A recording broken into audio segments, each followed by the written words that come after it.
Praise the lord. ఈ దినం దేవుని వాగ్దానం ఆదికాండం 12వ అధ్యాయము 2వ వచనం. నిన్ను గొప్ప జనముగా చేసి నిన్ను ఆశీర్వదించి నీ నామమును గొప్ప చేయుదును, నీవు ఆశీర్వాదముగా ఉందువు.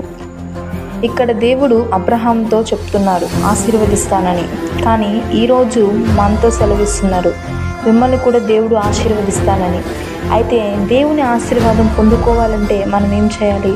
అబ్రహాం ఏం చేశారు? దేవుడు చెప్పిన విధంగా అన్నీ వదిలిపెట్టి దేవుడు చూపించిన దేశానికి వెళ్ళారు. అలాగే మనం కూడా దేవుడు వేటిని వదిలిపెట్టమని చెప్తారో, అంటే పాపం, మోసం, ఇంకా దేవుడు వేటిని వదిలిపెట్టమని చెప్తున్నారో అవన్నీ మనం వదిలిపెట్టినప్పుడు ఆయన మనల్ని కూడా నిశ్చయముగా ఆశీర్వదించే దేవుడై ఉన్నాడు. ఆమేన్. తండ్రి యేసయ్య, ఎంతమంది దినం బిడ్డలు యొక్క వాగ్దానాన్ని రిసీవ్ చేసుకున్నారో వాళ్ళందరి జీవితాల్లో నీ యొక్క ఆశీర్వాదాన్ని కుమ్మరించమని ప్రార్థిస్తూ వింటున్న ప్రతి ఒక్క బిడ్డను దీవించమని యేసు నామములో అడుగుచున్నాం తండ్రి. ఆమేన్.